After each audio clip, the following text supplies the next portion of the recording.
All right, now I want to talk about the levels of culture. There's a number of different levels that you'll see culture, and they show up in different ways. So the first one is artifacts. These are things that give you hints as to what the culture's like. If you go into electronic arts, you might see a pool table, a coffee shop in the hallway, people standing around talking, glass sheets on the wall with people writing all over them.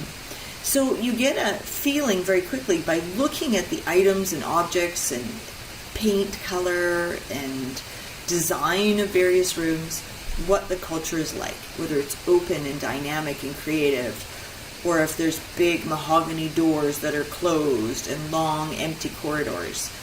The visual things that you can see in an organization give you hints, and these are various artifacts. What do they have on the walls? When you walk into the main office, do you see a big picture of the CEO, or do you have a statement of the company's values? Each of these things will give you hints to what the culture underlying that organization is like. The next level is the beliefs. And this is not just how the physical office looks and the environment, but also people's beliefs. If you come in at 6 o'clock on a Friday, is the office bustling with people because they work late and they believe that you should work hard?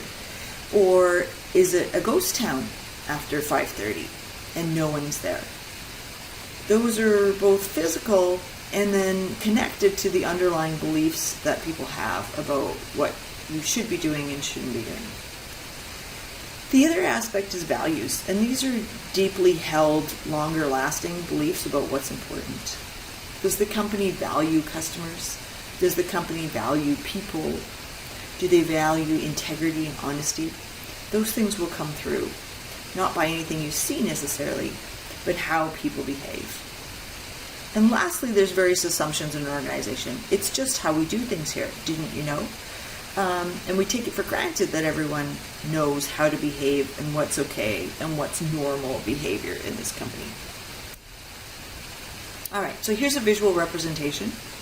Values and beliefs and assumptions are the core. They're sort of the psychological, unconscious levels of the culture.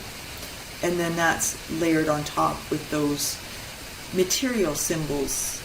They might be stories that people tell.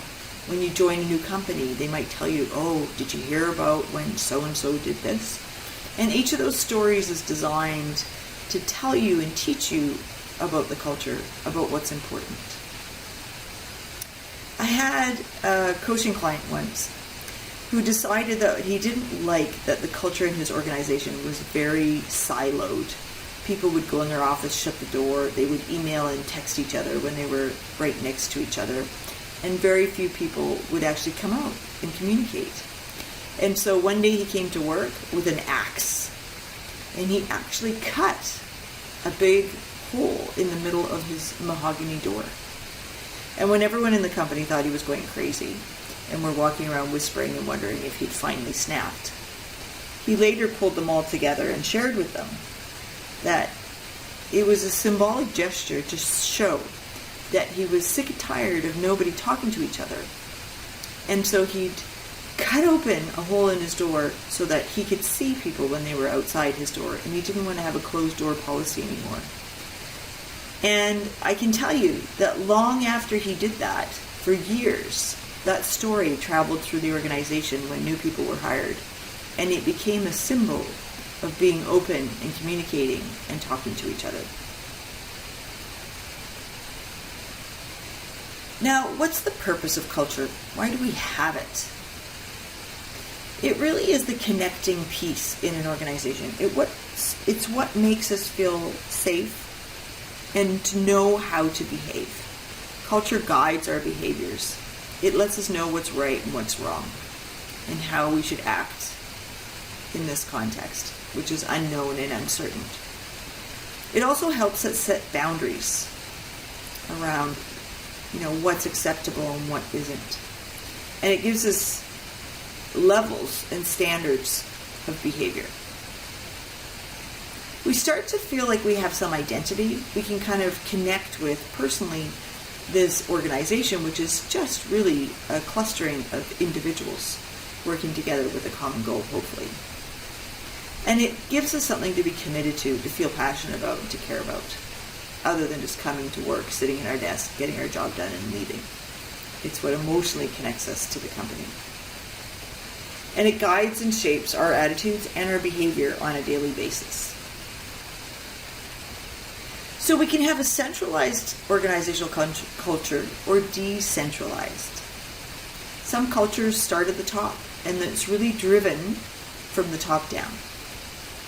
The values and the culture of the executive get translated and passed along the organization to all levels.